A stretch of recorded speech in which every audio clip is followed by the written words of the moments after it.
어머니, 저희도 형편이 어려워요. 오늘은 이거 받고 모텔에서 주무세요. 10,000원짜리 몇 장이 경자 씨 손에 쥐어졌습니다. 평생을 바쳐 키운 아들의 집 앞에서 잃은 노모는 그렇게 쫓겨나고 있었죠. 며느리의 차가운 눈빛, 아들의 외면. 경자 씨는 그 돈을 쥔 채 한 발짝도 움직일 수가 없었습니다. 과연 이들에겐 어떤 사연이 숨겨져 있는 걸까요? 이야기 시작 전 구독과 좋아요 한번 꾹 눌러주시고요. 사연의 시작은 46년 전으로 거슬러 올라갑니다. 24세 김경자 씨는 시장 안 작은 국밥집 아들에게 시집을 왔습니다. 시어머니와 남편 그리고 경자 씨. 셋이서 새벽부터 밤까지 국밥집을 운영하며 하루하루를 살아갔죠. 시장 한복판에 자리 잡은 국밥집은 크지 않았습니다. 테이블 6개가 전부인 작은 가게였죠. 하지만 시어머니의 손맛은 동네에서 소문이 자자했습니다. 새벽 4시면 일어나 사고를 보고 6시면 문을 열었죠. 경자 씨도 시어머니를 따라 똑같이 움직였습니다. 며느리, 이리 와서 이것 좀 봐. 국물간은 이렇게 맞추는 거야. 네, 어머니. 잘 배울게요. 시어머니는 무뚝뚝했지만 정이 많은 분이셨습니다.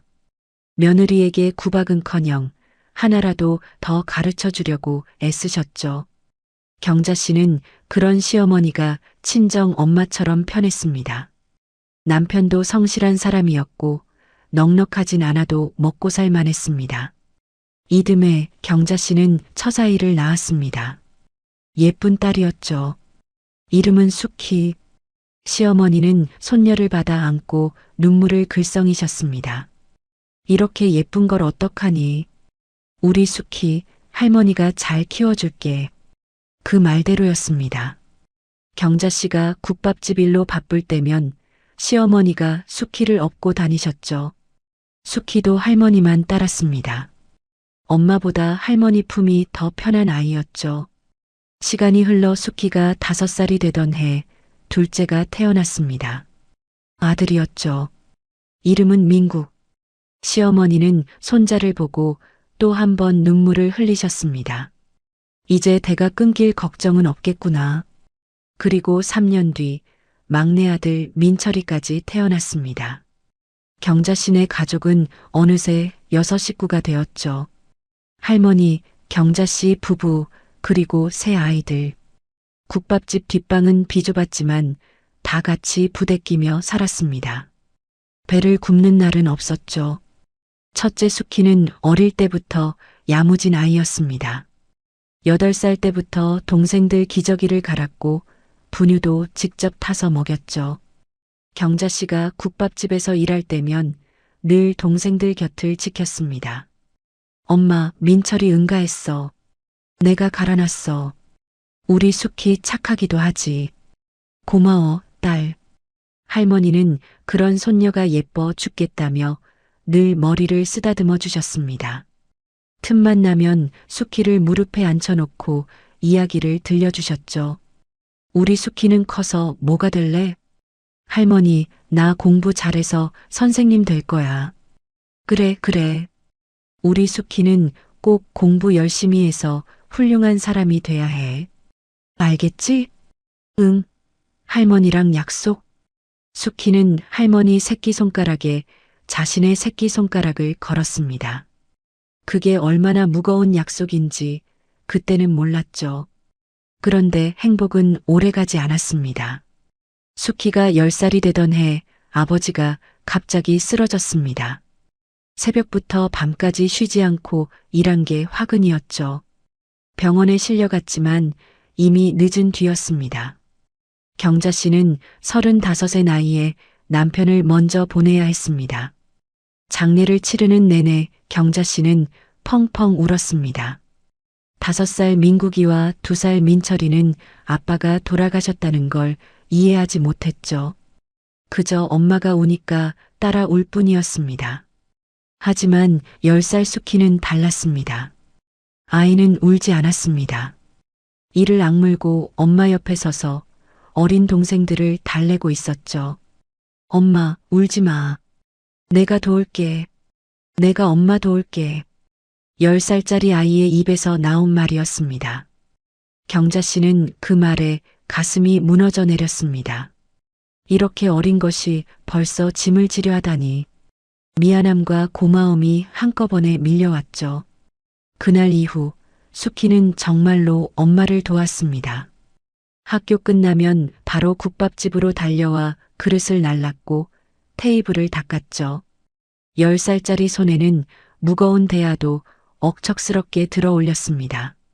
할머니도 엄마도 그런 수키를 볼 때마다 가슴이 아팠습니다. 수키야, 너는 공부나 해. 이런 거 안 해도 돼. 아니야, 엄마.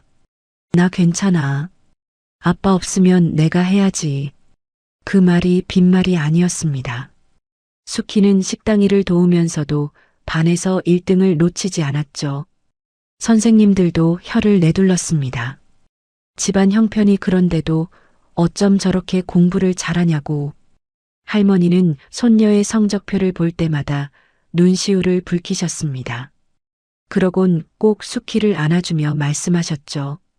우리 수키, 넌 꼭 크게 될 아이야. 할머니가 장담한다. 수키는 그 말을 가슴 깊이 새겼습니다. 할머니의 기대를 저버리고 싶지 않았거든요. 공부만이 이 가난에서 벗어나는 길이라고 어린 마음에도 알고 있었습니다. 하지만 운명은 이 어린 소녀에게 또 다른 시련을 준비하고 있었습니다. 수키가 중학교를 졸업하고 고등학교에 입학하던 해였습니다. 경자 씨 나이 42, 수키는 17이 되었죠. 둘째 민국이는 12살, 막내 민철이는 9살이었습니다. 아버지가 돌아가신 지 벌써 7년이 흐른 시점이었죠. 그동안 할머니와 경자 씨, 그리고 수키가 힘을 합쳐 국밥집을 지켜왔습니다. 수키는 고등학생이 되어서도 학교가 끝나면 곧장 식당으로 달려왔죠. 그릇을 나르고 테이블을 닦고 손님 주문을 받았습니다. 할머니는 그런 손녀를 볼 때마다 안쓰러워하셨죠. 수키야, 너는 공부만 해. 이런 건 할머니랑 엄마가 할게. 괜찮아요, 할머니. 저 힘 안 들어요. 수키는 늘 그렇게 웃어 보였습니다. 하지만 할머니는 알고 있었죠. 이 아이가 얼마나 힘든지, 얼마나 지쳐 있는지. 그래서 더 미안하고 더 고마웠습니다. 할머니는 틈만 나면 수키에게 말씀하셨습니다. 수키야, 넌 꼭 공부해서 크게 되어야 해. 알겠지? 네, 할머니. 약속했잖아요. 저 꼭 훌륭한 사람 될 거예요. 그 약속을 지키고 싶었습니다. 수키는 정말로 그러고 싶었죠. 고등학교에 올라가서도 전교 상위권을 놓치지 않았습니다. 선생님들은 수키를 보며 서울에 있는 좋은 대학도 갈 수 있겠다고 했죠. 수키는 그 말에 가슴이 뛰었습니다. 대학에 가서 좋은 직장을 잡으면 엄마와 할머니를 편하게 해드릴 수 있으니까요. 하지만 운명은 또다시 이 가족에게 시련을 안겨주었습니다. 수키가 고등학교에 올라간 지 몇 개월 되지 않아 할머니가 쓰러지셨습니다. 오랫동안 새벽부터 밤까지 일하신 게 몸에 무리가 갔던 거죠.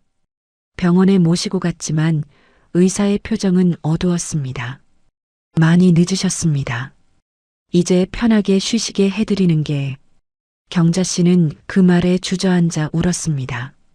시어머니는 남편 같은 사람이었죠.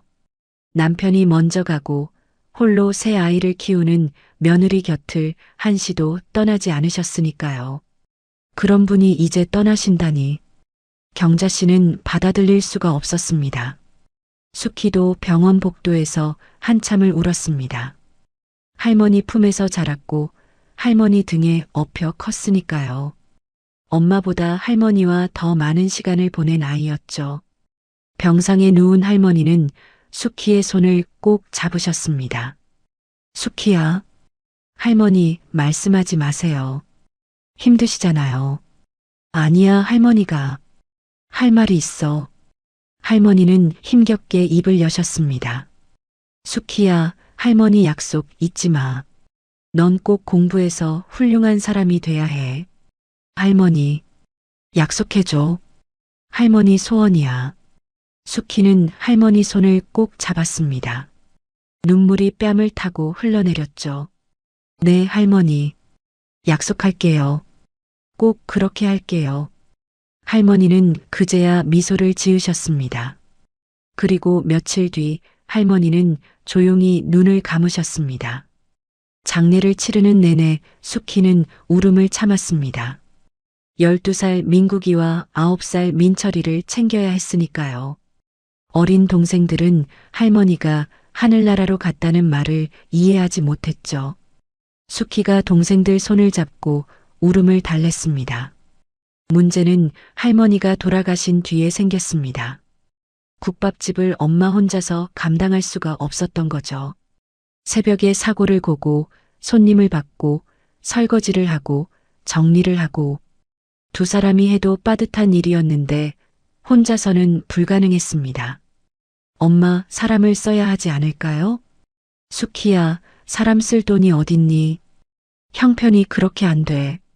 경자 씨의 목소리에는 지침이 묻어났습니다. 국밥집 수입으로는 새 아이 먹이고 입히기도 빠듯했죠. 사람을 쓸 여유 따위는 없었습니다. 수키는 며칠을 고민했습니다. 그리고 결심을 굳혔죠. 어느 날 저녁 수키는 엄마 앞에 섰습니다. 엄마, 나 학교 그만둘게. 경자 씨는 귀를 의심했습니다. 뭐라고? 지금 무슨 소리야? 엄마 혼자 국밥집 못하잖아. 내가 도울게. 안 돼. 절대 안 돼. 경자 씨는 펄쩍 뛰었습니다. 수키가 얼마나 공부를 잘하는지 알고 있었으니까요. 넌 대학 가야 해. 좋은 데 취직해야 하고. 엄마, 현실을 봐. 지금 당장 국밥집 문 닫으면 우리 다 굶어. 그래도 안 돼. 경자 씨의 눈에서 눈물이 흘러내렸습니다. 딸에게 이런 짐을 지우고 싶지 않았죠. 하지만 수키는 담담했습니다. 엄마, 나 괜찮아. 진짜 괜찮아. 수키야, 동생들 공부시켜야잖아. 민국이랑 민철이는 대학 보내야지. 수키는 오히려 엄마를 다독였습니다. 엄마, 조금만 참아. 동생들 크면 나도 뭔가 할 수 있을 거야. 경자 씨는 딸을 끌어안고 한참을 울었습니다. 미안해서, 고마워서 가슴이 찢어지는 것 같았죠. 수키야, 미안해. 엄마가 정말 미안해. 울지 마, 엄마. 나 진짜 괜찮다니까. 그렇게 수키는 고등학교 1학년 1학기를 마지막으로 학교를 그만뒀습니다. 17살 꿈 많던 소녀는 그렇게 국밥집 주방으로 들어갔죠.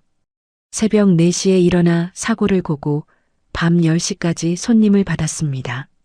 할머니와 했던 약속은 가슴 한편에 묻어둘 수밖에 없었습니다. 이제 수키의 손은 공책 대신 국자를 잡게 되었죠. 수키가 학교를 그만둔 뒤 시간은 빠르게 흘러갔습니다. 엄마와 딸 둘이서 국밥집을 꾸려나갔죠. 새벽 4시에 일어나 사고를 고르는 건 수키의 몫이었습니다. 경자 씨는 육수를 끓이고 반찬을 준비했죠.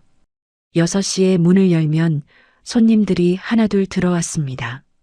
아침을 먹고 일터로 향하는 상인들이 대부분이었죠. 수키는 주문을 받고 그릇을 나르고 테이블을 치웠습니다. 17 소녀의 하루는 그렇게 쉴 틈 없이 돌아갔습니다. 그런데 문제가 생겼습니다. 시장 주변에 대형 마트가 들어선 거죠. 손님들이 하나둘 줄어들기 시작했습니다. 한때 점심시간이면 줄을 서던 국밥집이 이제는 빈자리가 더 많아졌죠. 경자 씨는 매일 밤 한숨을 쉬었습니다. 수입이 줄어드니 생활이 빠듯해졌죠. 새 아이 학비에 생활비에 월세까지 쪼개고 또 쪼개도 모자랐습니다. 수키는 그런 엄마를 보며 마음이 아팠습니다. 그리고 결심을 했죠. 엄마, 나 낮에 공장 다닐게. 뭐, 무슨 소리야? 낮에 공장에서 일하고 저녁에 국밥집 도우면 되잖아. 경자 씨는 펄쩍 뛰었습니다. 안 돼. 네가 얼마나 힘든데. 엄마, 이러다 진짜 굶어. 나 힘 있어. 괜찮아. 수키는 기어이 공장에 취직했습니다. 시장에서 버스로 30분 거리에 있는 봉제 공장이었죠. 아침 6시 반에 집을 나서서 7시에 출근했습니다. 오후 4시에 퇴근하면 곧장 국밥집으로 달려왔죠. 저녁 장사를 돕고 설거지까지 마치면 밤 10시가 넘었습니다. 집에 돌아오면 씻을 힘도 없이 쓰러져 잤죠. 그렇게 수키의 하루는 18시간 이상이 일로 채워졌습니다. 20살이 되기도 전에 수키의 손은 거칠어질 대로 거칠어졌죠. 공장에서 바느질하다 찔린 상처, 설거지하다 갈라진 손등. 한때 연필을 쥐던 손은 이제 굳은 살로 뒤덮였습니다. 하지만 수키는 단 한 번도 불평하지 않았습니다. 동생들이 잘 먹고 잘 자고 학교에 다니는 것만으로 충분했으니까요. 둘째 민국이는 누나 덕에 아무 걱정 없이 공부만 했습니다. 머리가 좋은 아이였죠. 수키를 닮아 성적이 항상 상위권이었습니다. 고등학교에 올라가서도 전교 10등 안에 들었죠. 담임 선생님이 경자 씨를 불러 말했습니다. 어머니, 민국이 서울 좋은 대학 갈 수 있어요. 지원 좀 해주세요. 경자 씨는 기쁘면서도 막막했습니다. 서울 대학이라니 등록금은 어떻게 하고 생활비는 또 어쩌나? 그날 밤 경자 씨는 수키에게 조심스럽게 말을 꺼냈습니다. 수키야, 민국이가 서울 대학 갈 수 있대. 정말? 민국이 진짜 대단하네. 근데 돈이 많이 들 텐데.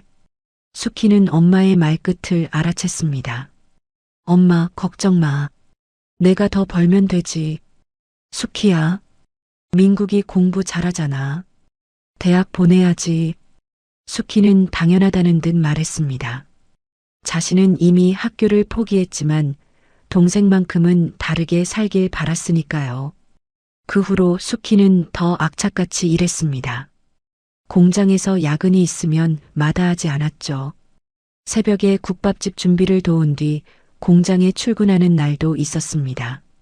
21살, 22살, 23. 수키의 청춘은 그렇게 일터에서 사라져갔죠.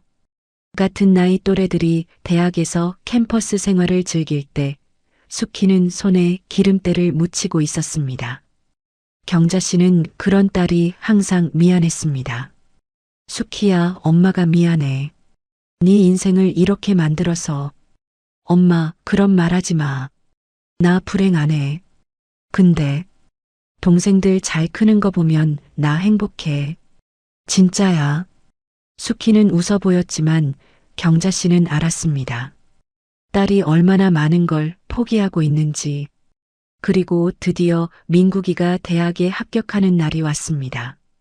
서울에 있는 명문대 경영학과. 합격 통지서를 받아든 민국이는 기뻐서 펄쩍펄쩍 뛰었죠. 경자 씨도 눈물을 흘리며 아들을 끌어안았습니다. 우리 민국이 대단해. 정말 대단해. 수키는 부엌에서 설거지를 하다가 그 소리를 들었습니다. 잠시 손을 멈추고 미소를 지었죠. 보람이 느껴지는 순간이었습니다. 자신의 희생이 헛되지 않았다는 걸 확인한 순간이었으니까요. 민국이가 다가와 누나에게 말했습니다. 누나, 고마워. 누나 덕분이야. 뭘 그런 걸 가지고. 대학 가서 공부 열심히 해. 응, 알았어. 누나. 민국이는 환하게 웃었습니다. 수키는 그 웃음을 보며 생각했죠. 그래, 이 정도면 됐어. 내 희생이 이 아이의 미래가 된다면 그걸로 충분해. 하지만 수키는 몰랐습니다. 지금 이 순간 고마워하는 동생이 훗날 어떤 사람이 될지, 그 고마움이 얼마나 빨리 잊힐지 아직은 알 수가 없었죠. 민국이가 서울로 떠난 뒤 집안은 조금 허전해졌습니다. 하지만 수키와 경자 씨에게 쉴 틈은 없었죠. 민국이 등록금의 생활비까지 매달 보내야 할 돈이 만만치 않았으니까요. 수키는 공장에서 특근을 자청했습니다. 주말에도 나가서 일했죠. 경자 씨도 국밥집을 쉬는 날 없이 운영했습니다. 두 사람이 벌어서 민국이에게 보내면 남는 건 생활비뿐이었죠. 엄마, 이번 달도 민국이한테 보냈어? 응, 어제 붙였다. 아들 밥은 굶기면 안 되지. 경자 씨는 당연하다는 듯 말했습니다. 아들이 공부에만 집중할 수 있도록 부족함 없이 챙겨주고 싶었던 거죠. 수키도 그 마음을 이해했습니다. 자신이 못 간 대학을 동생이 가는 거니까요. 한 푼이라도 더 보내주고 싶은 마음은 수키도 마찬가지였죠. 민국이는 처음엔 자주 전화를 했습니다. 누나 고마워. 용돈 잘 받았어. 그래, 밥 굶지 말고 잘 챙겨 먹어. 응, 알았어. 누나도 건강해. 하지만 시간이 지나면서 연락이 뜸해졌죠. 한 달에 한 번 전화하던 게 두 달에 한 번이 되고 석 달에 한 번이 됐습니다. 경자 씨가 먼저 전화를 해도 민국이는 바쁘다며 금방 끊었죠. 엄마, 나 지금 수업 가야 해. 나중에 전화할게. 그래, 알았다. 공부 열심히 해. 하지만 나중에 오는 전화는 없었습니다. 경자 씨는 서운했지만 내색하지 않았죠. 아들이 공부하느라 바쁜 거라고 그렇게 생각하기로 했습니다. 그러는 사이 막내 민철이도 고등학교 3학년이 됐습니다. 민철이 역시 공부를 곧잘했죠. 형만큼은 아니어도 반에서 5등 안에는 들었습니다. 담임 선생님이 또 경자 씨를 불렀죠. 어머니, 민철이도 서울 대학 갈 수 있을 것 같아요. 경자 씨는 기쁘면서도 한숨이 나왔습니다. 또 등록금, 또 생활비. 민국이 졸업도 안 했는데 민철이까지 서울로 보내야 하다니. 그날 밤 수키는 엄마의 한숨 소리를 들었습니다. 엄마, 무슨 걱정 있어? 민철이도 서울 대학 간대. 진짜? 그거 좋은 거잖아. 좋긴 한데. 돈이? 수키는 엄마 손을 잡았습니다. 엄마, 걱정 마. 내가 더 벌면 돼. 수키야, 너는 벌써 10년 넘게 이러고 있잖아. 언제까지? 괜찮아. 동생들 다 졸업하면 그때 생각하지 뭐. 수키는 26이 됐지만 여전히 낮에는 공장, 밤에는 국밥집이었습니다. 또래 친구들은 결혼을 하고 아이를 낳았지만 수키에게 그런 여유는 없었죠. 연애 한번 제대로 못 해봤습니다. 퇴근하면 녹초가 되어 쓰러지기 바빴으니까요. 그렇게 민철이도 서울대학에 합격했습니다. 형과 같은 학교는 아니었지만 이름만 대면 아는 대학이었죠. 경자 씨는 두 아들을 서울로 보내놓고 뿌듯해했습니다. 우리 집안에서 대학생이 둘이나 나오다니. 수키도 미소를 지었습니다. 자신의 희생이 두 동생의 미래가 됐으니까요. 하지만 그 희생의 무게를 아는 사람은 엄마뿐이었죠. 두 아들이 서울로 간 뒤 연락은 더 뜸해졌습니다. 명절에도 집에 내려오지 않았죠. 엄마, 나 아르바이트 있어서 못 내려가. 엄마, 나 시험 기간이야. 다음에 갈게. 핑계는 늘 그랬습니다. 경자 씨는 설날에도 추석에도 두 아들 없이 명절을 보냈죠. 수키만 곁에 있었습니다. 차례상에 음식을 차려놓고 경자 씨가 한숨을 내쉬었습니다. 애들이 오면 같이 먹을 텐데. 엄마, 걔네 바쁜가 봐. 이해하자. 수키는 엄마를 달랬지만 속으로는 화가 났습니다. 아무리 바빠도 명절에 한 번쯤은 와야 하는 거 아닌가. 엄마가 얼마나 기다리는데. 하지만 수키는 그 마음을 내색하지 않았죠. 엄마 앞에서 동생들 욕하고 싶지 않았으니까요. 그렇게 몇 년이 더 흘렀습니다. 민국이가 대학을 졸업하고 대기업에 취직했다는 소식이 들려왔죠. 경자 씨는 기뻐서 눈물까지 흘렸습니다.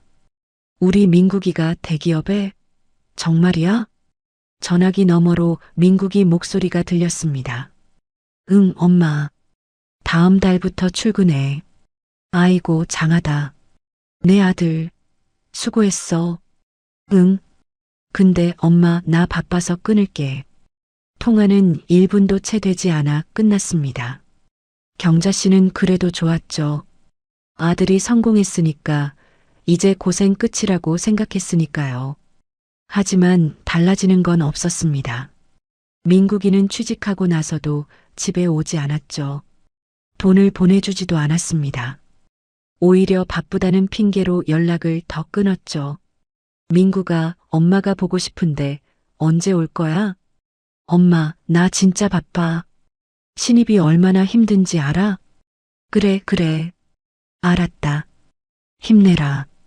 경자 씨는 전화를 끊고 한참을 멍하니 앉아 있었습니다. 수키가 그 모습을 지켜보며 마음이 무거웠죠. 동생들이 성공하면 엄마가 편해질 줄 알았는데 현실은 달랐습니다. 아들들은 자기 살기 바빴고 엄마 곁에는 여전히 수키밖에 없었죠. 민철이도 대학을 졸업하고 회사에 취직했습니다. 형만큼 큰 회사는 아니었지만 그래도 이름 있는 중견기업이었죠. 경자 씨는 두 아들이 모두 사회에 나가 자리를 잡았다는 사실에 감격했습니다. 우리 집에서 대기업이랑 중견기업 다니는 아들이 둘이나 나오다니. 수키도 뿌듯했죠. 자신이 새벽부터 밤까지 일한 보람이 있었으니까요. 하지만 경자 씨의 기대와 달리 달라지는 건 없었습니다. 아들들은 취직하고 나서도 집에 오지 않았죠. 돈을 보내주지도 않았습니다. 민국이는 대기업 다닌다고 바쁘다 했고 민철이는 신입이라 정신없다고 했죠. 엄마, 나 이번 주말도 출근이야. 다음에 갈게. 누나, 나도 야근이 많아서 못 내려가. 전화 통화는 늘 그렇게 끝났습니다.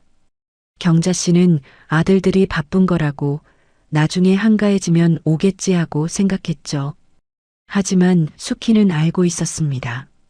바쁜 게 아니라 그냥 안 오는 거라는 걸.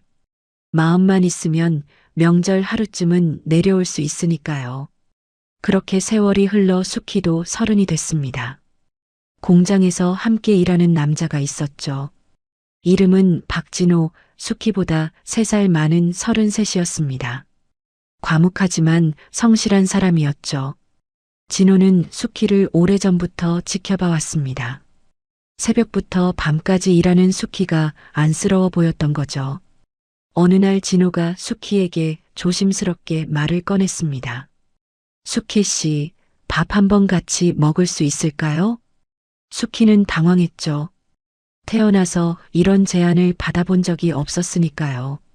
저요? 저랑요? 네, 수키 씨랑요. 진호의 눈빛은 진지했습니다. 수키는 잠시 망설이다 고개를 끄덕였죠. 그게 시작이었습니다. 둘은 퇴근 후에 가끔 같이 밥을 먹었습니다. 특별한 데이트는 아니었죠. 공장 앞 식당에서 된장찌개 하나 시켜놓고 이야기를 나누는 게 전부였습니다. 하지만 수키에게는 그것만으로도 충분했죠. 누군가와 마주 앉아 밥을 먹는다는 게 얼마나 오랜만인지 모르니까요. 진호는 수키의 사정을 알고 있었습니다. 어린 나이에 학교를 그만두고 동생들을 뒷바라지했다는 것. 지금도 낮에는 공장, 밤에는 국밥집에서 일한다는 것. 진호는 그런 수키가 대단하다고 생각했죠. 수키 씨, 나는 수키 씨가 참 대단한 것 같아요. 뭐가요? 별거 아닌데. 별거 아니긴요. 그렇게 살기 쉽지 않아요. 진호의 말에 수키는 처음으로 누군가에게 인정받는 느낌을 받았습니다. 엄마는 늘 미안하다고만 했고 동생들은 고마워하지 않았으니까요. 그렇게 1년쯤 지났을 때 진호가 프로포즈를 했습니다. 수키 씨, 나랑 결혼해 줄래요? 수키는 눈물이 핑 돌았죠. 자신 같은 사람을 원해주는 사람이 있다는 게 믿기지 않았으니까요. 저 돈도 없고 가진 것도 없는데 그런 거 상관없어요. 나도 마찬가지예요. 진호는 숙희 손을 꼭 잡았습니다. 같이 열심히 살면 돼요. 나 숙희 씨 진심으로 좋아해요.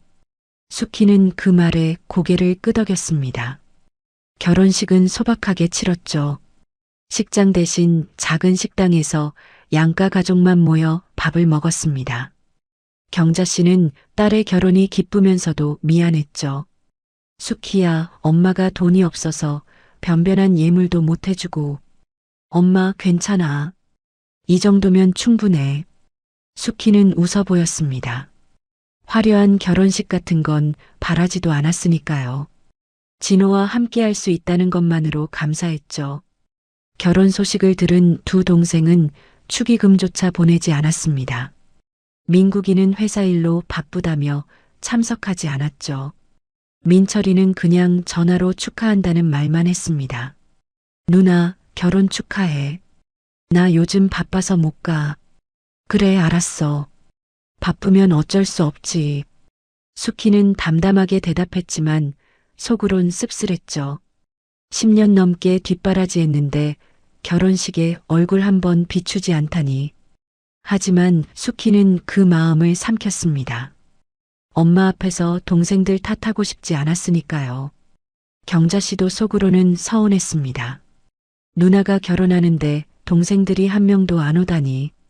하지만 경자 씨는 아들들을 탓하지 않았죠.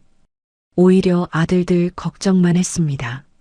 민국이는 회사에서 밥은 제대로 먹고 다니나 모르겠네. 민철이는 야근이 많다는데 건강은 괜찮은가? 숙희는 그런 엄마를 보며 답답했습니다. 아들들은 전화 한 통 제대로 안 하는데 엄마만 아들 걱정에 밤잠을 설치니까요. 엄마, 걔네 걱정 좀 그만해. 다 큰 애들이잖아.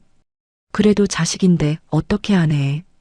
그 자식들이 엄마한테 뭘 해줬는데? 숙희도 모르게 날카로운 말이 튀어나왔습니다. 경자 씨가 놀란 눈으로 숙희를 바라봤죠. 숙희야. 아니, 미안해. 내가 괜히 그랬어. 숙희는 말을 돌렸습니다. 엄마 앞에서 이러면 안 된다는 거 알고 있었으니까요. 하지만 속에서는 불이 나는 것 같았죠. 자신은 평생을 희생했는데 동생들은 감사할 줄도 모르니까요. 숙희와 진호는 작은 빌라에 신혼집을 차렸습니다. 방 2개짜리 낡은 빌라였죠. 하지만 둘이서 살기엔 충분했습니다. 진호는 여전히 공장에서 일했고 숙희는 결혼 후에도 엄마 국밥집을 도왔죠. 행복은 거창한 게 아니었습니다. 퇴근하고 집에 오면 따뜻한 밥이 있고 옆에 사람이 있다는 것. 숙희에게는 그것만으로도 큰 행복이었죠. 하지만 엄마 걱정은 여전했습니다. 아들들은 명절에도 오지 않았고 전화도 뜸했으니까요. 숙희는 그런 엄마를 볼 때마다 가슴이 먹먹했습니다. 세월은 빠르게 흘러 경자 씨도 어느덧 일흔이 됐습니다. 경자 씨는 여전히 시장 국밥집을 지키고 있었습니다. 이제는 허리도 아프고 무릎도 시큰거렸지만 쉴 수가 없었죠. 국밥집이 문을 닫으면 당장 생활이 막막해지니까요. 아들들에게서 오는 돈은 없었습니다. 민국이는 대기업에서 승승장구하고 있었고 민철이도 중견기업 과장이 됐죠. 둘 다 잘 벌고 있었지만 엄마에게 용돈 한 푼 보내는 법이 없었습니다. 경자 씨는 그래도 아들들 탓을 하지 않았죠. 걔네도 살기 바쁜가 보지. 자기 가정 챙기느라 여유가 없나 봐. 숙희는 그런 엄마가 안쓰러웠습니다. 평생 자식들한테 퍼주기만 했는데 돌아오는 건 외면뿐이니까요. 숙희 부부도 형편이 넉넉하지 않았습니다. 진호는 여전히 공장에서 일했고 숙희는 아이들 학교 보낸 뒤 식당 아르바이트를 했죠. 방 2개짜리 작은 빌라에서 두 아이를 키우며 살았습니다. 넉넉하진 않아도 불행하지는 않았죠. 그러던 어느 날이었습니다. 경자 씨 휴대폰에 낯선 번호로 전화가 걸려왔죠. 여보세요? 김경자 여사님 되십니까? 네, 맞는데요. 누구세요? 전화기 너머 목소리가 또렷하게 말했습니다. 저는 5호 부동산 김대리입니다. 좋은 소식이 있어서 연락드렸습니다. 경자 씨는 고개를 갸웃거렸죠. 부동산에서 무슨 일로 전화를 하나 싶었습니다. 혹시 시어머님께서 남기신 땅 기억하시죠? 시장 뒤쪽 임야요. 아, 그 땅이요? 그게 어떻게 됐는데요? 경자 씨는 시어머니가 남기신 땅을 기억하고 있었습니다. 쓸모없는 야산이라 신경도 안 쓰고 있었죠. 세금 낼 때만 생각나는 땅이었으니까요. 그 땅이 재개발 구역에 포함됐습니다. 보상금이 나왔어요. 보상금이요? 얼마나요? 100억 원입니다. 경자 씨는 귀를 의심했습니다. 뭐라고요? 지금 뭐라고 하셨어요? 100억 원이요. 축하드립니다, 여사님. 경자 씨는 한참을 멍하니 서 있었습니다. 100억이라니. 평생 국밥 팔아봐야 1억도 못 모을 판에 갑자기 100억이라니. 믿기지가 않았죠. 저, 잘못 아신 거 아니에요? 저희 땅 맞아요? 네, 확인했습니다. 김경자 여사님 명예 맞으시고요. 자세한 건 서류 보시면서 설명드릴게요. 전화를 끊고 경자 씨는 한참을 앉아 있었습니다. 손이 덜덜 떨렸죠. 평생 가난하게 살았는데 이런 일이 생기다니. 시어머니가 하늘에서 도와주시는 건가 싶었습니다. 경자 씨는 기쁜 마음에 아들들에게 먼저 전화를 걸었습니다.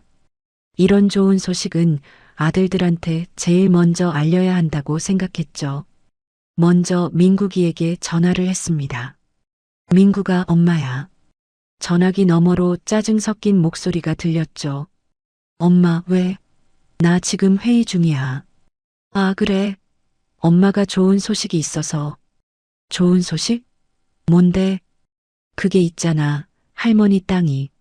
엄마, 나 진짜 바빠. 나중에 전화해. 뚜뚜뚜. 전화는 일방적으로 끊겼습니다. 경자 씨는 전화기를 들고 멍하니 서 있었죠.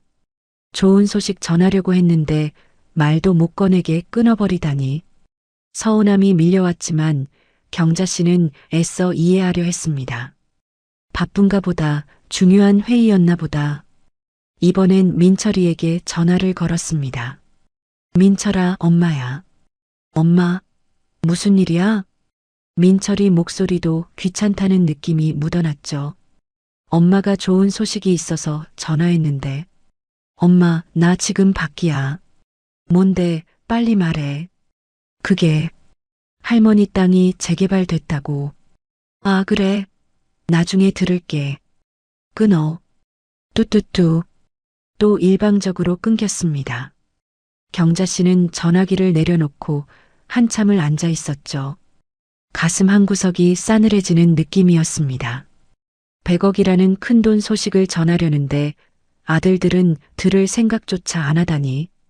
바쁘다는 핑계로 엄마 말을 자르고 끊어버리다니. 경자 씨는 문득 깨달았습니다. 이 아이들에게 내가 뭔가 하는 생각이 들었죠.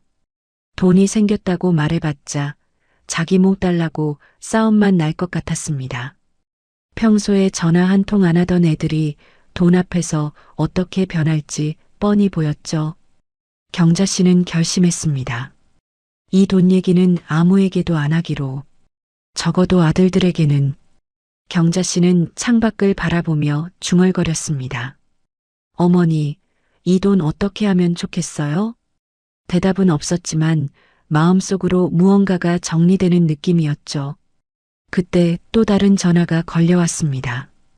이번엔 구청이었죠. 김경자 여사님, 시장 재개발 건으로 연락드렸습니다. 네, 말씀하세요. 시장 전체가 재개발 구역에 포함됐습니다. 내년까지 상가 정리 부탁드립니다. 경자 씨는 가슴이 철렁 내려앉았습니다. 정리라뇨? 국밥집을 닫으라는 건가요? 네, 죄송합니다만 그렇게 됐습니다. 전화를 끊은 경자 씨는 국밥집 안을 둘러봤습니다. 46년을 지켜온 가게였죠. 시어머니, 남편, 할머니 다 떠나보내고 혼자 지켜온 가게였습니다. 이제 이곳마저 떠나야 하다니 경자 씨 눈에서 눈물이 흘러내렸습니다. 100억이 뭔 소용인가. 평생을 바친 이곳을 떠나야 하는데 국밥집을 정리하는 날이 왔습니다. 경자 씨는 새벽부터 일어나 가게 안을 둘러봤죠. 낡은 테이블, 손때 묻은 국자, 수십 년을 함께한 솥단지. 하나하나가 추억이었습니다. 시어머니가 국물간 맞추는 법을 알려주시던 자리, 남편이 손님상 나르던 자리, 숙희가 10살 때부터 설거지하던 자리, 모든 것이 눈에 밟혔죠. 경자 씨는 가게 한복판에 서서 한참을 울었습니다. 46년이야. 46년을 여기서 살았는데 눈물이 멈추지 않았죠. 이 가게가 없으면 자신은 뭐가 되는 건지 모르겠었습니다. 평생 국밥집 주인으로 살았는데 이제 뭘 하며 살아야 하나. 마지막으로 가게 문을 닫을 때 경자 씨는 문고리를 한참 잡고 있었습니다. 어머니, 남편, 할머니, 저 이제 여기 떠나요. 아무 대답 없는 허공에 인사를 건넸죠. 그리고 뒤도 돌아보지 않고 걸었습니다. 돌아보면 다시 주저앉을 것 같았으니까요. 경자 씨는 이제 갈 곳이 없었습니다. 국밥집 뒷방에서 살았는데 가게가 없어지니 집도 없어진 거죠. 경자 씨는 아들 생각이 났습니다. 민국이가 서울에서 잘 살고 있으니 며칠만 신세지면 되겠지 싶었죠. 아무리 바빠도 엄마가 찾아가면 반겨주겠지. 경자 씨는 짐을 챙겨 서울로 올라갔습니다. 민국이 아파트 앞에 도착한 건 저녁 무렵이었죠. 고급 아파트 단지였습니다. 경비원이 지키고 있는 입구부터 경자 씨는 주눅이 들었죠. 저기, 저 일동 1201호 이민국 씨 집에 가려고 하는데요. 어떤 분이세요? 어머니요. 민국이 엄마. 경비원이 인터폰으로 연락을 했습니다. 잠시 후 경비원이 고개를 끄덕이며 길을 열어줬죠. 경자 씨는 떨리는 마음으로 엘리베이터를 탔습니다. 12층 버튼을 누르며 생각했죠. 오랜만에 아들 얼굴 보겠구나. 엘리베이터 문이 열리고 민국이 집 앞에 섰습니다. 초인종을 누르자 문이 열렸죠. 민국이가 아니라 며느리가 나왔습니다. 어머니, 갑자기 어떻게 오셨어요? 며느리 표정은 썩 반갑지 않았죠. 아, 그게 국밥집이 정리돼서 며칠만 신세 좀 지려고. 예, 미리 연락도 없이요? 며느리 목소리가 차가워졌습니다. 그때 안에서 민국이가 나왔죠. 엄마, 왜 연락도 없이 와? 반가움은 없었습니다. 오히려 귀찮다는 표정이었죠. 민구가 국밥집이 재개발 때문에 문 닫았어. 엄마 갈 데가 없어서. 그래서 여기서 살겠다고? 민국이 말투가 싸늘했습니다. 며칠만 있다가 갈게. 엄마, 우리도 형편이 어려워. 애들 학원비에 대출이자에 빠듯하다고. 경자 씨는 귀를 의심했습니다. 이 좋은 아파트에 살면서 형편이 어렵다니. 며느리가 옆에서 한마디 보탰죠. 어머니, 저희 사정도 좀 봐주셔야죠. 연락도 없이 이렇게 찾아오시면 저희가 당황스럽잖아요. 경자 씨는 할 말을 잃었습니다. 내가 남이야, 니네 엄마지. 그 말이 목구멍까지 올라왔지만 삼켰죠. 민국이가 지갑을 꺼내더니 10,000원짜리 몇 장을 내밀었습니다. 엄마, 오늘은 근처 모텔에서 자. 내일 다른 데 알아봐. 민구가, 엄마, 나도 바빠. 진짜 미안한데 지금은 안 돼. 문이 닫혔습니다. 경자 씨는 복도에 서서 한참을 움직이지 못했죠. 손에는 10,000원짜리 몇 장이 쥐어져 있었습니다. 평생을 바쳐 키운 아들이 준 건 그게 전부였죠. 경자 씨는 비틀거리며 아파트를 나왔습니다. 눈물이 앞을 가렸지만 꾹 참았죠. 거리에서 울면 안 됐으니까요. 그래도 아들이 둘이니까. 경자 씨는 민철이에게 전화를 걸었습니다. 민철아, 엄마야. 엄마, 왜? 엄마가 지금 서울인데 오늘 니네 집에서 자도 될까? 전화기 너머로 잠시 침묵이 흘렀죠. 엄마, 지금? 갑자기? 응, 국밥집이 문 닫아서 갈 데가 없어. 민철이가 한숨을 쉬는 소리가 들렸습니다. 엄마, 우리 집 줘봐. 그리고 와이프가 요즘 예민해서. 그래도 하루만. 엄마, 미안한데 지금은 좀 그래. 형한테 가봐. 형한테 갔다 왔어. 거기도 안 된대. 그래. 그럼. 민철이가 말끝을 흐렸습니다. 그리고는 뭐라 대답해야 할지 모르겠다는 듯 침묵했죠. 민철아, 엄마 정말 갈 데가 없어. 엄마, 나도 어쩔 수가 없어. 미안해. 뚜뚜뚜. 전화가 끊겼습니다. 경자 씨는 서울 한복판에 서서 하늘을 올려다봤죠. 이게 뭔가 싶었습니다.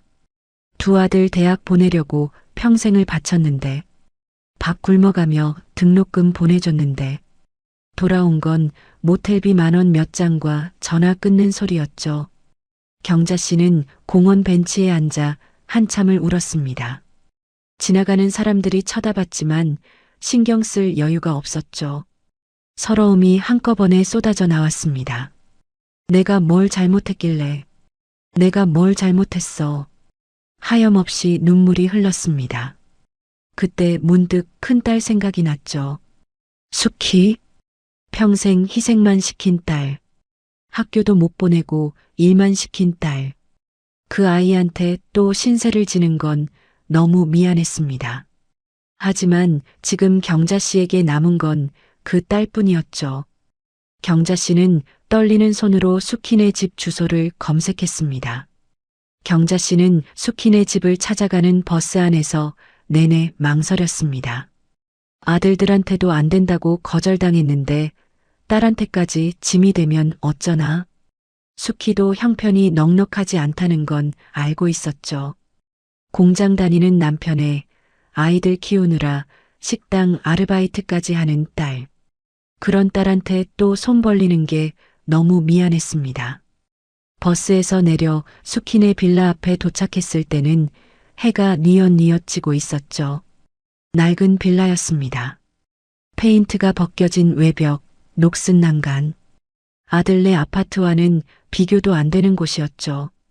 경자 씨는 빌라 입구 앞에서 한참을 서 있었습니다. 초인종을 누르려고 손을 올렸다가 내리기를 몇 번이나 반복했죠. 내가 여기까지 와서 뭘 하는 건가. 손이 떨렸습니다. 아들들한테 문전박대당한 기억이 떠올라서 두려웠죠. 숙희마저 거절하면 정말 갈 곳이 없었으니까요. 그때였습니다. 어머니? 뒤에서 익숙한 목소리가 들렸죠. 뒤를 돌아보니 사위 진호가 서 있었습니다. 작업복 차림에 얼굴에는 기름때가 묻어 있었죠. 퇴근하고 오는 길인 게 분명했습니다. 어머니, 여기 어떻게 오셨어요? 진호는 놀라면서도 반가운 표정이었죠. 아, 그게 내가. 경자 씨는 말을 잇지 못했습니다. 목이 메어서 말이 나오지 않았죠. 진호는 장모님 표정을 보고 뭔가 심상치 않다는 걸 눈치챘습니다. 어머니, 일단 들어가요. 밖에 서 계시면 춥잖아요. 진호가 경자 씨 짐을 받아들었죠. 이거 제가 들게요. 어머니, 천천히 올라오세요. 경자 씨는 그 말 한마디에 눈물이 핑 돌았습니다. 아들들은 문 앞에서 쫓아냈는데 사위는 짐부터 받아들다니. 계단을 올라 숙희네 집 문 앞에 섰습니다. 진호가 문을 열며 안으로 들어갔죠. 숙희야, 어머니 오셨어. 안에서 부스럭거리는 소리가 나더니 숙희가 뛰어나왔습니다. 엄마, 엄마가 왜 여기? 숙희는 엄마 얼굴을 보자마자 멈칫했죠. 경자 씨 눈이 퉁퉁 부어 있었으니까요. 울었다는 게 바로 보였습니다. 엄마, 무슨 일 있어? 왜 울었어? 수키가 다가와 엄마 손을 잡았죠. 경자 씨는 그 손길에 참았던 눈물이 터져버렸습니다. 수키야, 엄마, 왜 그래? 무슨 일이야? 수키가 엄마를 끌어안았죠. 경자 씨는 딸 품에 안겨 한참을 울었습니다. 아들들한테 당한 서러움, 국밥집 문 닫은 서러움. 그 모든 게 한꺼번에 쏟아져 나왔죠. 수키는 엄마를 달래며 안으로 모셨습니다. 작은 거실이었죠. 방 2개에 거실 하나가 전부인 좁은 집이었습니다. 하지만 따뜻했죠. 아이들이 쓰는 학용품, 벽에 붙은 가족 사진. 넉넉하진 않아도 정이 느껴지는 집이었습니다. 엄마, 일단 앉아. 내가 따뜻한 거 가져올게. 수키가 부엌으로 들어가 따뜻한 차를 내왔죠. 경자 씨는 찻잔을 손에 쥐고 한참을 말이 없었습니다. 수키가 조심스럽게 물었죠. 엄마, 무슨 일이야? 국밥집은 어떻게 됐어? 재개발 때문에 문 닫았어. 그래서 지금 갈 데가 없는 거야? 경자 씨가 고개를 끄덕였습니다. 민국이네 갔었어. 민철이한테도 전화했고. 수키 표정이 굳었죠. 걔네가 뭘 했는데? 경자 씨는 차마 말을 잇지 못했습니다. 손에 쥔 10,000원짜리 몇 장이 생각났죠. 모텔에서 자라며 쥐어준 그 돈. 수키는 엄마 표정만 봐도 알 수 있었습니다. 걔네가 엄마 쫓아낸 거야? 그렇지? 그 녀석들이 엄마 쫓아낸 거 맞지? 수키의 목소리가 떨렸죠. 경자 씨가 고개를 끄덕이자 수키는 이를 악물었습니다. 어떻게 그럴 수가 있어? 수키야, 걔네도 사정이 있겠지. 무슨 사정이요? 대기업 다니면서 좋은 아파트 살면서 엄마한테 방 한 칸 못 내줘? 수키가 벌떡 일어났죠. 진호가 수키를 말렸습니다. 여보, 일단 진정해. 어머니 놀라시잖아. 아니, 여보. 이건 진정할 일이 아니야. 알아, 나도 화나. 근데 지금 중요한 건 어머니잖아. 진호의 말에 수키가 겨우 숨을 고르며 앉았죠. 진호가 경자 씨에게 말했습니다. 어머니, 여기서 푹 쉬세요. 저희 집이 좁긴 한데 어머니 모실 수는 있어요. 아이고, 내가 너희한테까지 폐를 끼치면. 무슨 폐예요? 어머니가 우리 엄마지 남이에요? 진호의 말에 경자 씨 눈에서 또 눈물이 흘렀습니다. 아들들은 친엄마를 쫓아냈는데 사위는 당연하다는 듯 받아주다니. 수키가 엄마 손을 꼭 잡았죠. 엄마, 여기서 같이 살아. 우리 좁아도 엄마 모시고 살 수 있어. 근데 너희도 힘들잖아. 힘들면 어때? 가족인데. 수키의 말에 경자 씨는 또 울음을 터뜨렸습니다. 그때 방문이 열리며 아이들이 나왔죠. 할머니다. 할머니 왔어. 손자 둘이 경자 씨에게 달려왔습니다. 할머니, 왜 울어? 할머니 어디 아파? 아이들이 경자 씨 무릎에 매달리며 걱정했죠. 경자 씨는 손자들을 끌어안으며 웃었습니다. 아니야, 할머니 안 아파. 너무 반가워서 그래. 수키가 부엌으로 들어가 저녁을 차리기 시작했죠. 대단한 음식이 아니었습니다. 된장찌개에 계란말이, 김치. 소박한 밥상이었지만 정성이 가득했죠. 엄마 많이 못 차렸는데 많이 먹어. 경자 씨는 밥상을 받아들고 한참을 바라봤습니다. 아들네 고급 아파트에서는 10,000원짜리 몇 장 받았는데 딸네 작은 빌라에서는 따뜻한 밥상이 차려졌죠. 어느 쪽이 진짜 가족인지 이제야 알 것 같았습니다. 저녁을 먹고 나니 어느새 밤이 깊었습니다. 수키가 안방에 이부자리를 펴주며 말했죠. 엄마, 오늘은 여기서 자. 이불 새로 깐 거야. 아니, 내가 안방에서 자면 너희는 어디서 자? 우리는 거실에서 자면 돼. 괜찮아. 경자 씨는 손사래를 쳤습니다. 안 돼, 그건 안 돼. 내가 거실에서 잘게. 엄마, 무슨 소리야? 어른이 거실에서 자면 어떡해? 수키와 경자 씨가 실랑이를 벌였죠. 진호가 나서서 말했습니다. 어머니, 그냥 안방에서 주무세요. 저희 괜찮아요. 아이고, 내가 갑자기 와서 폐만 끼치고. 어머니, 또 그런 말씀하시면 저 서운해요. 진호가 웃으며 말했죠. 경자 씨는 결국 안방으로 들어갔습니다. 이불을 덮고 누웠지만 잠이 오지 않았죠. 낯선 천장을 바라보며 생각에 잠겼습니다. 아들들 얼굴이 떠올랐죠.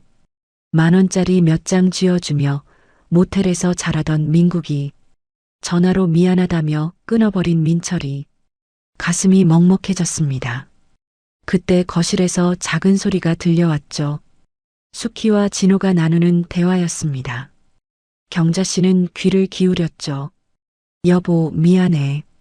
수키의 목소리였습니다. 뭐가 미안해? 엄마가 갑자기 와서.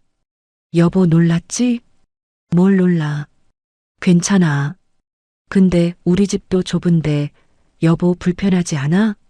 수키 목소리에 걱정이 묻어났죠. 수키야, 솔직히 말해도 돼? 응, 말해. 잠시 침묵이 흘렀습니다. 경자 씨는 숨을 죽이고 다음 말을 기다렸죠. 나는 오히려 잘 됐다고 생각해. 잘 됐다고? 응. 어머니 혼자 계시면 항상 걱정됐거든.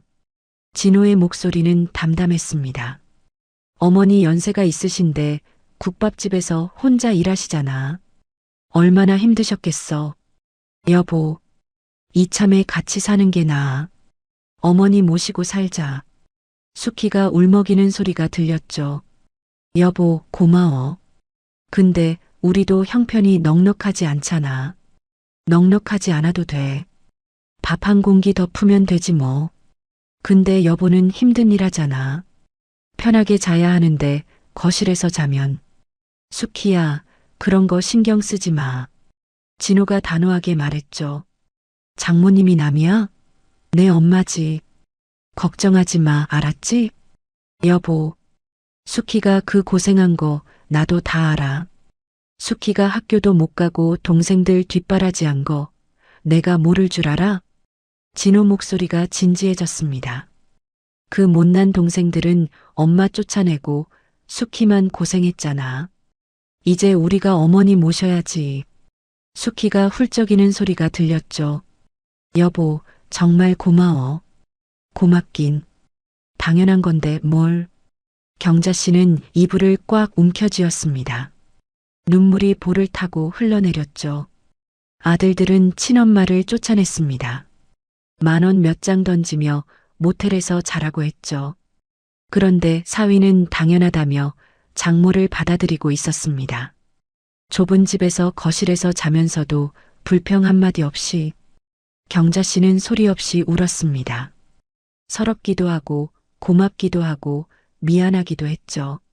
수키한테 평생 희생만 시켰는데 이제 와서 또 짐이 되고 있다는 게 마음이 아팠습니다. 하지만 동시에 따뜻했죠. 이게 진짜 가족이구나 하는 생각이 들었습니다. 피는 물보다 진하다고 했는데 꼭 그런 것만은 아니었죠. 아들들은 피를 나눴어도 남보다 못했고 사위는 남이었어도 가족보다 나았습니다. 경자 씨는 문득 100억 보상금이 생각났죠. 그 돈을 어떻게 할지 고민이었는데 이제 답이 보이는 것 같았습니다. 아들들에게 줘봤자 감사할 줄도 모를 겁니다.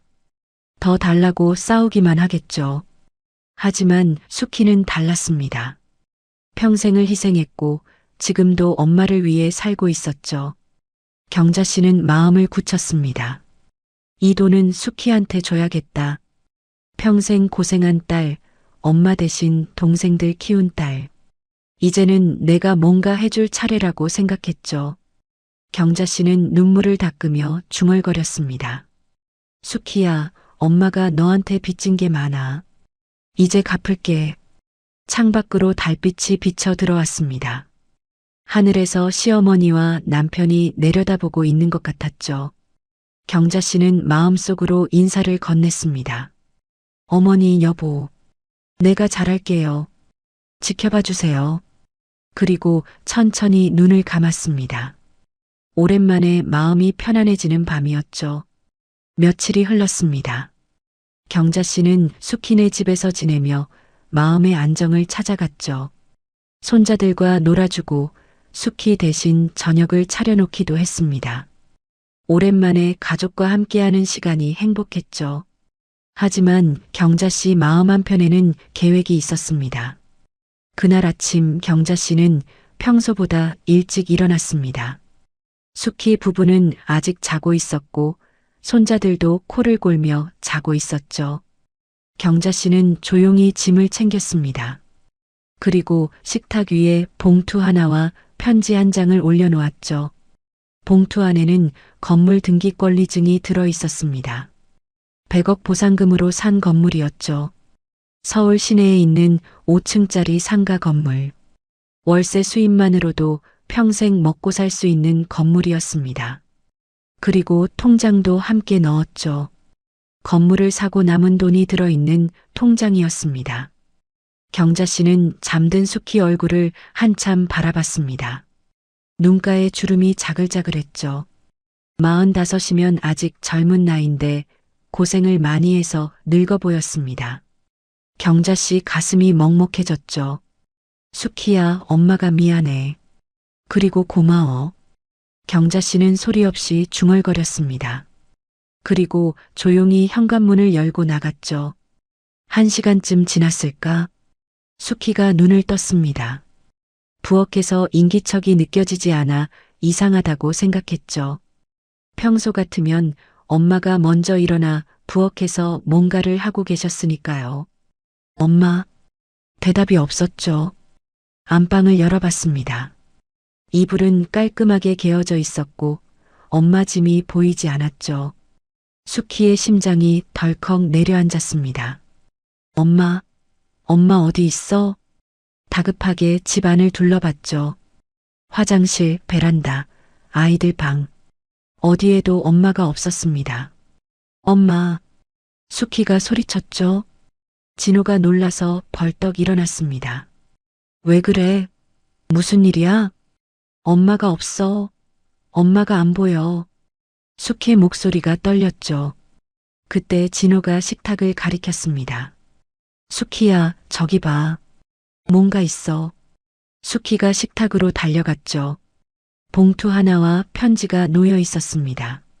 숙희는 떨리는 손으로 편지를 펼쳤죠. 엄마의 삐뚤빼뚤한 글씨가 눈에 들어왔습니다. 숙희야, 엄마야. 내가 이 편지를 읽고 있을 때쯤이면 엄마는 이미 멀리 갔을 거야. 놀라지 마. 엄마 어디 아픈 거 아니야.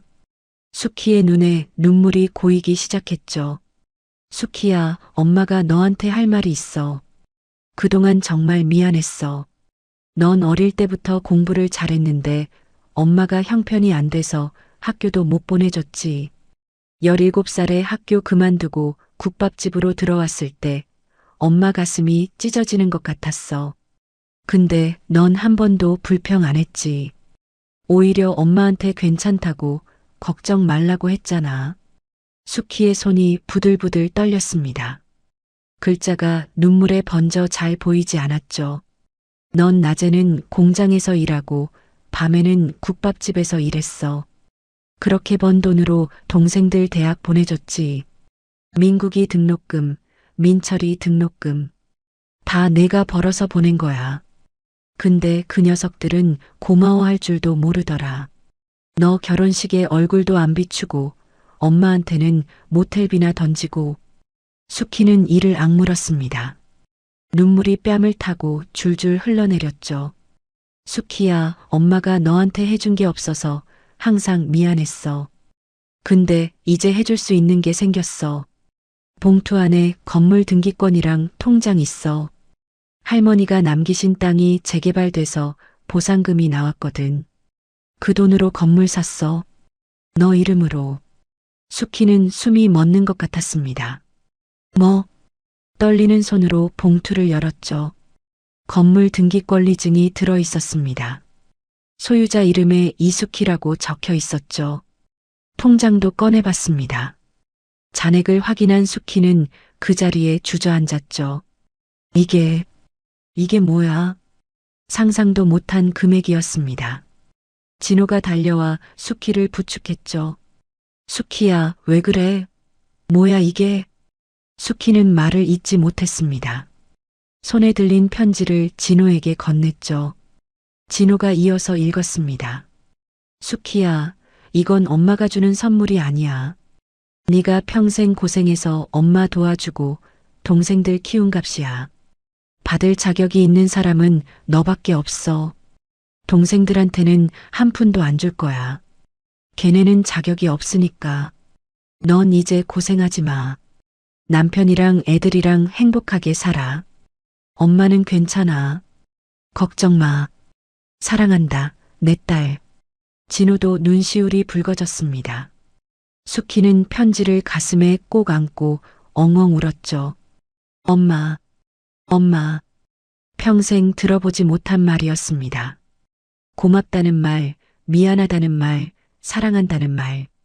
엄마는 늘 미안하다고만 했지 이렇게 표현해 준 적이 없었죠. 수키는 울면서 생각했습니다. 학교 그만둘 때 억울하지 않았던 건 아니었습니다. 공장에서 일할 때 힘들지 않았던 것도 아니었죠. 동생들이 고마워하지 않을 때 서럽지 않았던 것도 아니었습니다. 하지만 참았습니다. 엄마가 더 힘들어 보였으니까. 내가 힘들다고 하면 엄마가 더 미안해할까봐 꾹꾹 눌러 참았던 거죠. 그런데 엄마는 다 알고 있었습니다. 딸이 얼마나 희생했는지, 얼마나 참았는지. 다 알면서도 아무것도 해줄 수 없어서 속으로 피눈물을 흘리고 있었던 거죠. 엄마, 나 괜찮았어. 진짜 괜찮았단 말이야. 수키는 엄마가 없는 빈 방을 바라보며 오열했습니다. 아이들이 울음소리에 깨어나왔죠. 엄마, 왜 울어? 엄마 어디 아파? 수키는 아이들을 끌어안았습니다. 아니야, 엄마 안 아파. 너무 고마워서 그래. 누가 고마운데? 할머니가. 할머니가 너무 고마워서. 수키는 아이들을 꼭 안은 채 한참을 울었죠. 진호도 눈물을 훔치며 수키 등을 토닥였습니다. 작은 빌라 안에 울음소리가 가득 찼습니다. 하지만 그건 슬픔의 울음이 아니었죠. 사랑과 감사의 눈물이었습니다. 수키는 편지를 읽고 나서 바로 엄마를 찾아 나섰습니다. 다행히 멀리 가지 않으셨죠. 근처 공원 벤치에 앉아 계셨습니다. 수키는 뛰어가 엄마를 끌어안았죠. 엄마, 왜 이래? 왜 혼자 가려고 해? 수키야. 엄마, 나랑 같이 살아. 제발. 경자 씨 눈에서 눈물이 흘렀습니다. 엄마가 또 짐이 될까봐. 무슨 짐이야? 엄마가 짐이면 나는 뭐야? 수키는 엄마 손을 꼭 잡았죠. 엄마, 나 이제 엄마한테 효도할 수 있어. 제발 같이 살자. 경자 씨는 결국 고개를 끄덕였습니다. 딸의 간절한 눈빛을 외면할 수가 없었죠. 그렇게 수키는 엄마를 모시고 새 출발을 했습니다.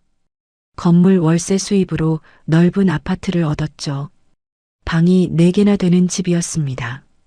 수키 부부, 아이들 둘, 그리고 경자 씨까지 넉넉하게 살 수 있는 집이었죠. 진호는 더 이상 공장에 다니지 않아도 됐습니다. 수키도 식당 아르바이트를 그만뒀죠. 평생 처음으로 여유로운 삶이 시작된 거였습니다. 경자 씨는 손자들과 시간을 보내며 행복한 나날을 보냈죠. 이대로 평화롭게 살 수 있을 줄 알았습니다.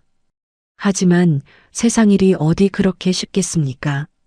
소문이라는 게 참 빠르죠. 어디서 어떻게 새어나갔는지 아들들 귀에까지 들어갔습니다. 형, 엄마가 100억 받았대. 민철이가 민국이에게 전화를 걸었죠. 뭐, 100억? 할머니 땅이 재개발됐다나 봐. 근데 그 돈을 누나한테 다 줬대. 뭐라고? 누나한테? 민국이 목소리가 높아졌습니다. 말도 안 돼. 왜 누나한테만 줘? 나도 몰라. 근데 누나가 건물 샀다더라. 민국이는 전화를 끊고 이를 갈았죠. 100억이면 자기 목도 있어야 하는 거 아닌가. 아무리 그래도 자식인데 왜 누나한테만 주냐는 거였습니다. 민철이도 마찬가지였죠. 둘은 바로 수키네 새 아파트를 찾아갔습니다. 초인종이 울렸죠. 수키가 문을 열었습니다. 너희가 왜 여기? 말이 끝나기도 전에 민국이가 안으로 들어왔죠. 민철이도 뒤따라 들어왔습니다. 누나 할 말 있어. 민국이 표정이 험악했죠. 수키는 불길한 예감이 들었습니다. 무슨 일인데 연락도 없이 와? 엄마 어딨어? 엄마, 왜? 빨리 불러. 민국이가 거실을 둘러보며 말했죠. 경자 씨가 안방에서 나왔습니다. 무슨 일이야? 민국이, 민철이 왔어? 경자 씨는 반가운 표정이었죠. 아무리 서운해도 자식은 자식이니까요. 하지만 민국이 표정은 싸늘했습니다. 엄마, 나 할 말 있어. 그래, 뭔데?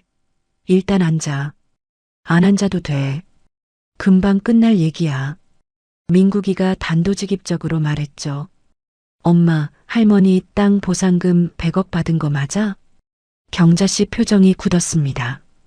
그걸 어떻게 해?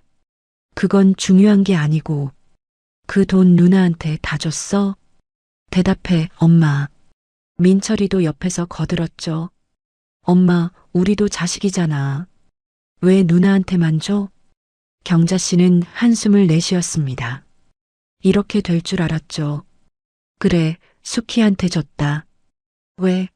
우리는? 너희한테는 안 줄 거다. 민국이 얼굴이 불그락푸르락해졌죠. 엄마, 지금 장난해? 100억인데. 장난 아니야. 아니, 누나가 뭘 해줬다고. 왜 누나한테만 줘? 민국이가 소리를 질렀습니다. 수키가 앞으로 나섰죠. 민국아, 지금 뭐라고 했어? 누나는 빠져. 이건 엄마랑 할 얘기야. 아니, 내가 뭘 해줬냐고 물었잖아. 대답해 줄게. 수키 목소리가 차가워졌습니다. 나는 17살에 학교 그만뒀어. 왜? 너희 학비 벌려고. 낮에는 공장에서 일하고 밤에는 국밥집에서 일했어. 왜? 너희 등록금 보내려고. 민국이가 말문이 막혔죠. 너희 대학 보낼 때 내가 얼마나 고생했는지 알아? 밥 굶어가면서 돈 보냈어. 그건 너희 취직하고 나서 집에 몇 번이나 왔어? 엄마한테 용돈 보낸 적 있어? 민철이가 고개를 숙였습니다. 하지만 민국이는 물러서지 않았죠. 그래도 그렇지, 100억이잖아. 조금이라도 나눠줘야 하는 거 아니야? 네가 받을 자격이 있어? 수키가 쏘아붙였습니다. 엄마가 찾아갔을 때 뭘 했어? 모텔에서 자라고 10,000원 몇 장 던졌잖아.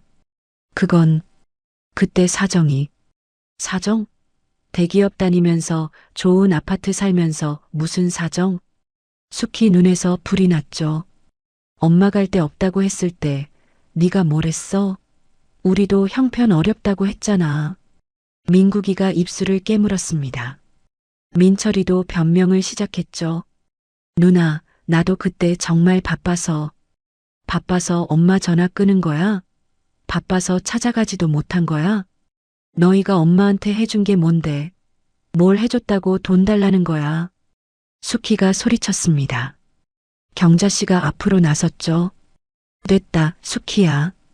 엄마가 얘기할게. 경자 씨는 두 아들을 바라봤습니다. 눈빛이 서늘했죠. 민구가, 민철아. 엄마가 딱 한 번만 말할 테니까 잘 들어. 그 돈은 수키 거야. 수키가 평생 고생한 값이야. 엄마, 너희는 자격이 없어. 엄마 힘들 때 외면한 너희한테 줄 돈은 없다. 경자 씨 목소리는 단호했습니다. 민국이가 발끈했죠. 엄마, 그래도 우리가 아들이잖아. 아들? 네가 아들이야? 경자 씨가 비웃듯 말했습니다. 아들이면 엄마한테 모텔비 던져. 아들이면 엄마 전화 끊어. 나는 너희 같은 자식 둔 적 없다. 그 말에 민국이와 민철이가 얼어붙었습니다. 엄마, 지금 그게 무슨... 당장 나가. 경자 씨가 현관문을 가리켰죠. 다시는 내 앞에 나타나지 마. 너희는 내 자식이 아니야.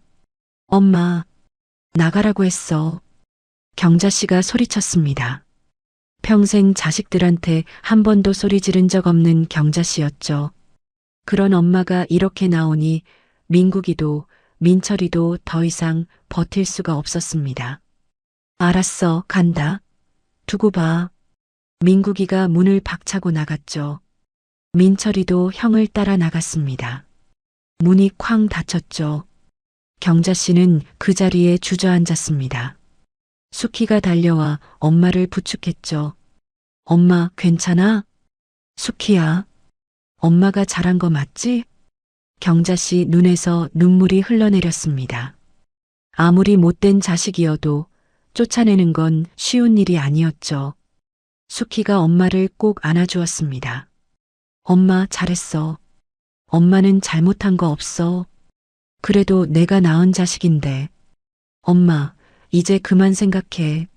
나랑 손자들이 있잖아. 수키가 엄마 등을 토닥였죠. 경자 씨는 딸 품에 안겨 한참을 울었습니다. 마음 한구석이 시원하면서도 다른 한구석은 찢어지는 것 같았죠. 그래도 이제 끝이었습니다. 더 이상 그 자식들한테 휘둘리지 않기로 했으니까요. 며칠 뒤 수키는 혼자 집을 나섰습니다. 엄마에게는 잠깐 볼일 보고 온다고만 했죠. 수키가 향한 곳은 민국이네 아파트였습니다. 엄마한테 쫓겨난 뒤로 동생들은 연락이 없었죠. 하지만 수키는 이대로 끝내고 싶지 않았습니다. 아무리 못된 동생들이어도 매듭은 지어야 한다고 생각했으니까요. 민국이네 아파트 앞에 도착해서 전화를 걸었습니다. 민국아, 나 누나야. 밖에 있어. 민철이도 불러. 전화기 너머로 당황한 기색이 느껴졌죠. 누나? 갑자기 왜? 할 얘기 있어. 내려와. 잠시 후 민국이와 민철이가 내려왔습니다. 둘 다 표정이 어두웠죠. 며칠 전 엄마한테 쫓겨난 기억이 아직 생생한 모양이었습니다. 누나, 무슨 일이야? 민철이가 조심스럽게 물었죠. 수키는 두 동생을 번갈아 바라봤습니다. 어릴 때는 정말 예뻤던 동생들이었죠. 기저귀 갈아주고 분유 타서 먹이고 학교 보내던 동생들. 그 아이들이 이렇게 됐다니 마음이 복잡했습니다. 너희한테 해줄 말이 있어서 왔어. 솔직히 말할게. 나 너희한테 서운한 거 많아. 민국이와 민철이가 고개를 숙였죠. 내가 너희 때문에 얼마나 고생했는지 너희는 몰라. 수키의 목소리가 떨렸습니다. 학교 그만둘 때 나도 억울했어. 공부하고 싶었거든. 누나. 근데 참았어. 엄마가 더 힘들어 보여서 너희라도 잘 되면 된다고 생각했으니까. 수키는 잠시 말을 멈추고 숨을 골랐죠. 근데 너희는 뭐 했어? 대학 보내줬더니 연락도 안 하고. 취직했으면 엄마한테 용돈이라도 보내야지.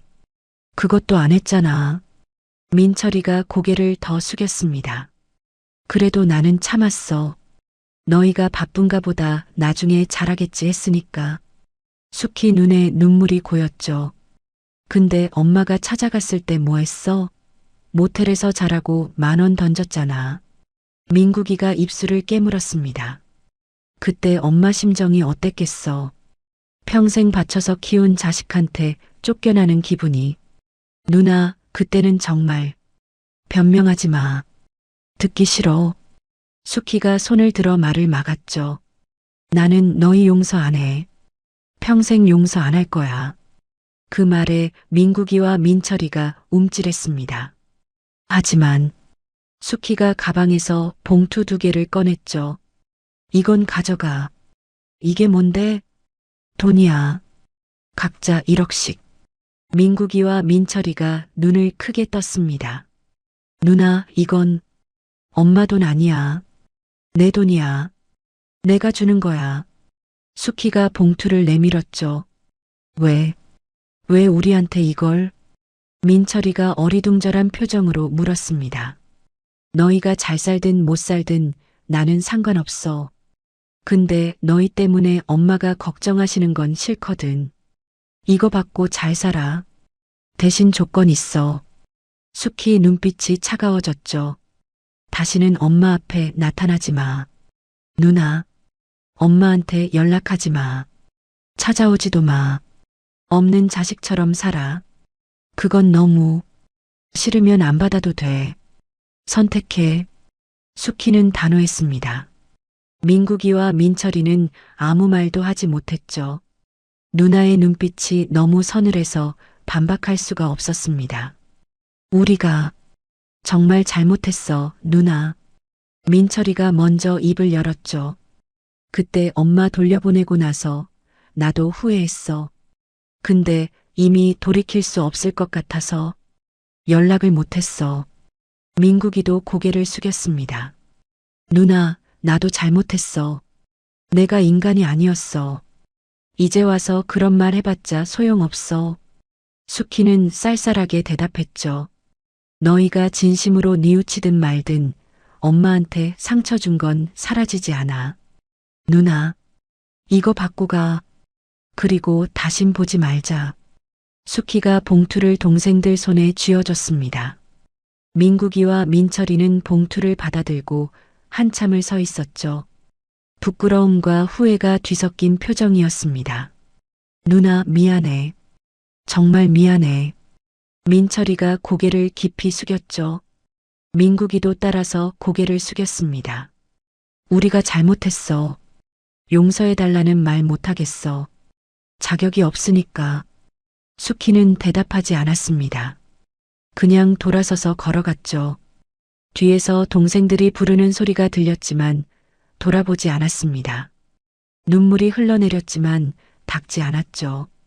이제 정말 끝이었습니다. 집에 돌아오니 엄마가 저녁을 차려놓고 기다리고 있었습니다. 수키야, 어디 갔다 왔어? 응, 그냥 잠깐 볼일 봤어. 수키는 웃어 보였죠. 경자 씨는 더 묻지 않았습니다. 딸이 어디 갔다 왔는지 짐작이 갔으니까요. 엄마, 밥 먹자. 그래, 먹자. 식탁에 온 가족이 둘러앉았습니다. 경자 씨, 수키, 진호, 그리고 손자 둘. 따뜻한 밥상이었죠. 손자들이 제잘거리고 진호가 반찬을 덜어주고 경자 씨는 그 모습을 바라보며 미소를 지었습니다. 평생 이렇게 행복한 적이 있었나 싶었죠. 할머니, 이거 맛있어. 그래, 많이 먹어. 경자 씨가 손자 머리를 쓰다듬었습니다. 수키가 엄마를 바라보며 말했죠. 엄마, 행복해? 응, 행복해. 너희가 있어서. 경자 씨 눈가에 눈물이 맺혔습니다. 수키야, 고마워. 네가 있어서 엄마가 산다. 엄마, 그런 말 하지 마. 나도 엄마 덕분에 여기까지 온 거야. 수키도 울컥했죠. 진호가 분위기를 바꾸려고 말했습니다. 자, 우리 밥 먹어요. 국 식기 전에. 그래, 먹자. 가족들이 웃으며 밥을 먹었습니다. 창밖으로 노을이 지고 있었죠. 붉은 노을빛이 식탁 위로 쏟아져 들어왔습니다. 경자 씨는 문득 하늘에 계신 시어머니와 남편이 생각났죠. 마음속으로 인사를 건넸습니다. 어머니, 여보. 저 이제 행복하게 살게요. 지켜봐 주세요. 대답은 없었지만 노을빛이 더 따뜻하게 느껴졌습니다. 마치 하늘에서 축복을 보내주는 것 같았죠. 수키는 엄마 손을 꼭 잡았습니다. 엄마, 우리 오래오래 같이 살자. 그래, 그러자. 경자 씨가 딸 손을 맞잡았죠. 거칠고 굳은 살 박힌 손이었습니다. 평생 고생한 흔적이 고스란히 남아있는 손이었죠. 경자 씨는 그 손을 어루만지며 생각했습니다. 피는 물보다 진하다고 했는데 꼭 그런 것만은 아니었죠. 진짜 가족은 피가 아니라 마음이 만드는 거였습니다. 외면하는 아들보다 곁에 있어주는 딸이 진짜 가족이었죠. 저녁 식사가 끝나고 손자들이 잠자리에 들었습니다. 경자 씨는 베란다에 서서 밤하늘을 올려다봤죠. 별이 총총히 빛나고 있었습니다. 엄마, 뭐해? 수키가 다가왔죠. 그냥 별 보고 있었어. 예쁘다. 응, 예쁘네. 모녀가 나란히 서서 밤하늘을 바라봤습니다. 말없이 그저 함께 있는 것만으로 충분했죠. 이게 행복이구나 싶었습니다. 오늘 이야기 어떠셨나요? 평생을 희생한 엄마와 딸, 그리고 은혜를 모르는 자식들. 가슴이 먹먹해지는 이야기였습니다. 여러분의 곁에도 묵묵히 희생하는 가족이 있지 않으신가요? 오늘 하루 그분에게 따뜻한 말 한마디 건네보시면 어떨까요? 고마워, 사랑해, 그 한마디가 큰 힘이 될 수 있습니다. 오늘 영상이 좋으셨다면 구독과 좋아요 꼭 눌러주시고요. 여러분의 이야기도 댓글로 남겨주세요. 비슷한 경험이 있으신 분 또는 마음에 남는 가족 이야기가 있으신 분 모두 읽어보고 따뜻한 마음 전해드리겠습니다. 그럼 다음 이야기에서 또 만나요. 항상 건강하시고 행복하세요.